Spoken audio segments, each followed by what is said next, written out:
Today I'm DIYing decor inspired by Olive Atelier, including their notorious breadboards and vessels and a pedestal. It's just the last time I can see you in a while.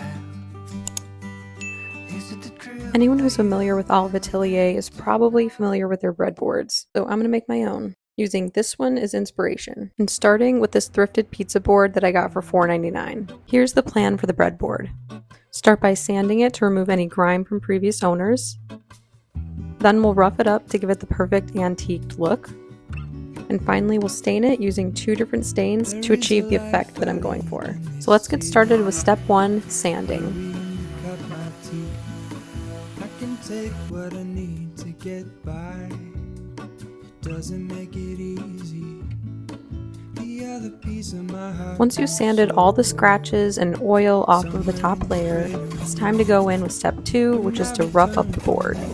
And this is where you can experiment with different tools. I use this hand planer to smooth out the edges, and I also used it to add scratches and dents to the cutting board. For more methods to distress your wood, check out my last Olive Atelier video. I used multiple different methods on the bench in that video. The last step in the distressing process is to give it one more sand, which will just make the scratches feel more authentic. Next, I will use golden oak stain and Jacobean stain, Jacobean on the outside and golden oak on the inside. I had a feeling, but the feeling is all gone. The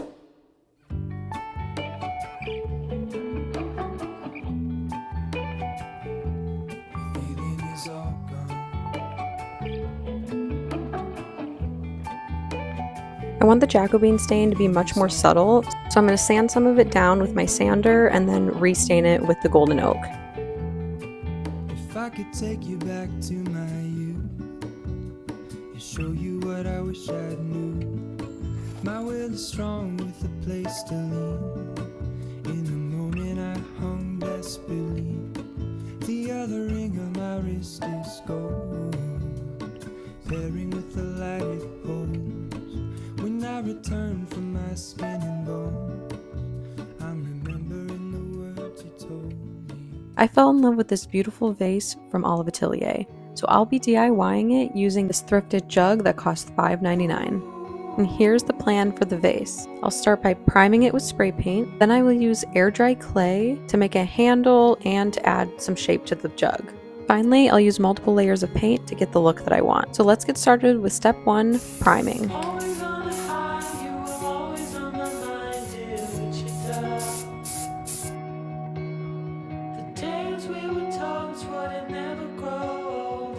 Once it's primed and dried, I can bring it inside and start working on step 2. My jug has been primed. It's not going to be this color in the end, but for right now, that's the color that it is. So I'm going to go ahead with my air dry clay and make a handle for this. So just like the inspiration picture, it's going to be just one handle sticking out of the side about right here. Let's get started.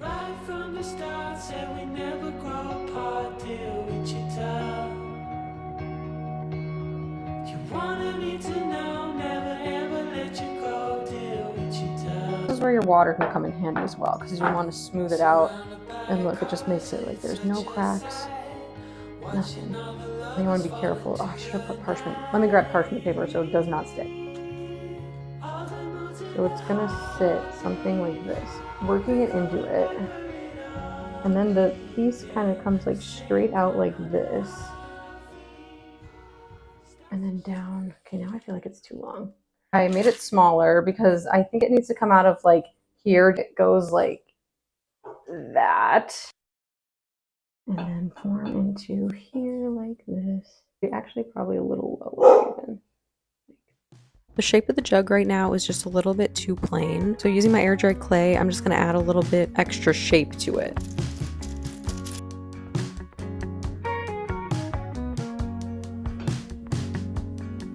In the morning, when you walk away, my heart drops to the floor. They said it would get easier, but I don't know who for. Days move faster now, I swear. I can feel them slip away.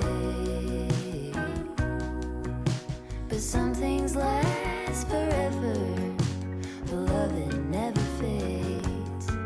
like this looks really good. Like I was not sold on this, but then when I started doing this part, it started coming together. Using liquid nails, I'll glue the handle onto the vase.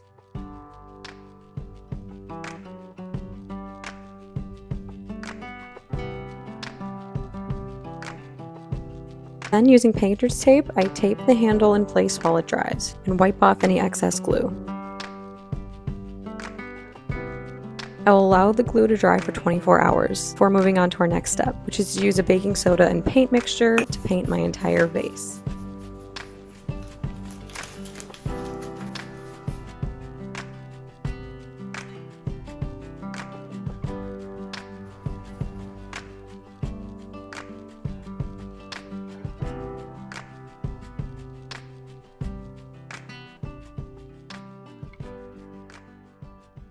Before we can add the white dusty look to our vase, I let it dry. Now, using a bowl of water, antique white paint, baking soda, paper towel, paint trays, and paintbrushes, I will add the white dusty look to the pot.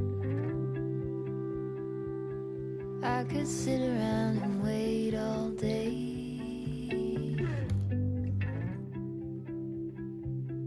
You lay easy on my mind. I used a variety of different methods to get my desired look, including wiping the paint on, blotting the paint on.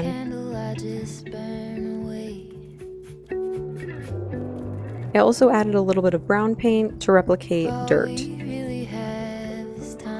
I continued along this process until I was happy with the way that it looked, and then I sprayed it with the matte top coat to protect it.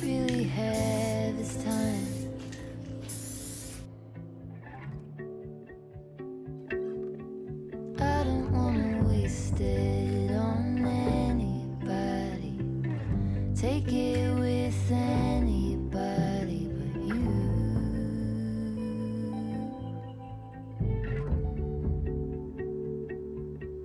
I don't wanna waste it on anybody. I want one of these pedestals from Olive Ateliers, so I'm going to DIY one from scratch. And here's the plan for the pedestal. We will build it using 2x10s, setting them at 45 degrees to fit together. Then I will distress it using multiple tools to make it look aged. And finally, I will stain the pedestal. So let's get started with step 1, which is to build the pedestal.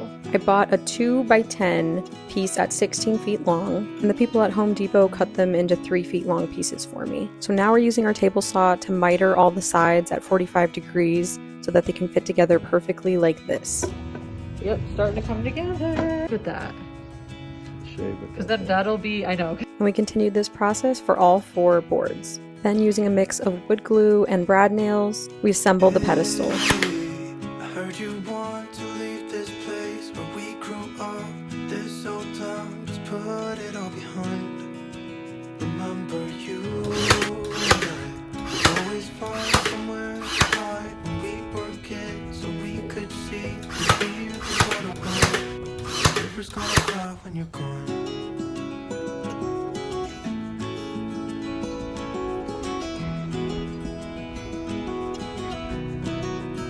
It's time to cut out the piece for the top part of the pedestal. We started cutting out a piece that's the same size as the top part of the pedestal, so it would sit on top flush. Then we measured the size of the opening of the pedestal and measured that onto this piece of wood as well, and then cut away parts of the outside so that it would sit flush inside of the pedestal opening. We did it this way instead of mitering all 4 sides on the top piece as well as all 4 top sides of all the side pieces, if that makes sense. It just wasn't going to work out to cut it on the table saw because of how thick and long the wood was, and it just wasn't going to make sense to use my miter saw either because it was too wide of a plank. We then attached the top of the pedestal to the base using wood glue and brad nails.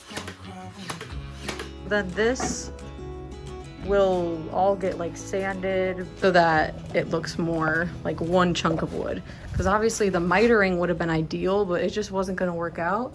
I'm adding wood filler in different areas of the pedestal to help make it look like one chunk of wood, starting with filling in the gaps between the side pieces and the top piece. Now I'm filling in any gaps where the mitered edges meet. Now I'm going to let the wood filler dry for about an hour before I go in and sand the excess away. And then we'll be ready to distress the piece. When it comes to distressing your wood, you can use a variety of different methods. Here I'm starting with a wire brush attachment to rough up parts of the wood. Looking at my inspiration picture, I knew I wanted to add a lot of gouges and divots and really accentuate parts of the wood grain. And after testing a couple different tools, I finally settled on my multi-tool because it allowed me to take larger gouges out and just make little lines in the wood.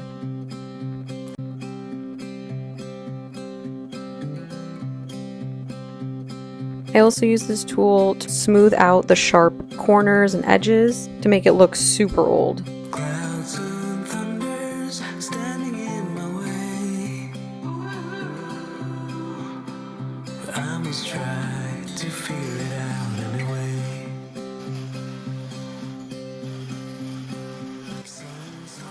Now I'm using the same tool but with my sanding attachment to sand down some of the gouges and grooves that I created to really make it look like authentic aging. I then gave the piece one more sand with my sander and then wiped away any excess sanding dust. Now on to the stain. I'll be using a few different stains starting with Jacobine, weathered gray, and whitewash pickling. I'm starting with the Jacobine so that I can really get this into all the grooves and divots that I created, and then I'll sand away the excess before moving on to the weathered gray. Hello, Ramona.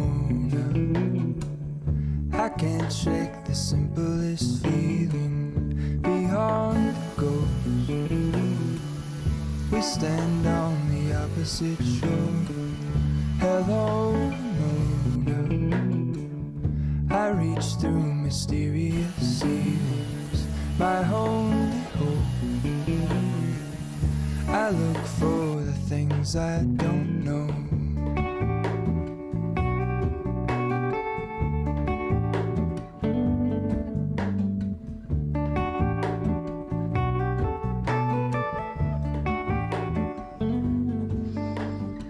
For all in this, I stand alone.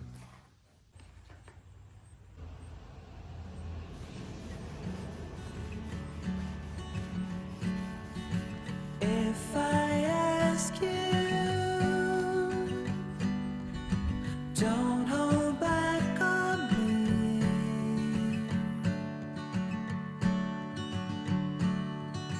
Only better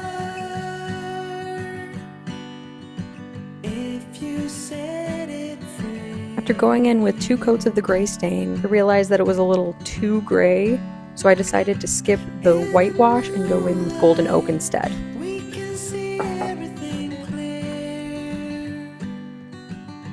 Are we really happy here?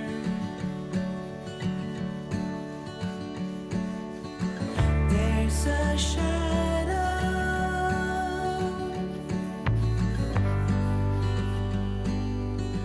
rising on the wall. So I was waiting to bring it inside to make my final decision, but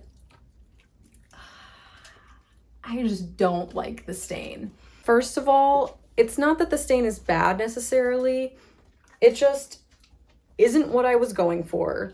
It doesn't go with any of the colors in this room or any of the stains, wood stains that I have anywhere else in the house. I just think when I was looking back at the footage, watching after I stained it with Jacobine, it looked so good. It looked so much like the dark pedestals that Olive Atelier had versus the light ones, which is the one that I wanted. But now I'm like, I'm gonna sand it down. I'm sanding it down and I'm staining it with Jacobine.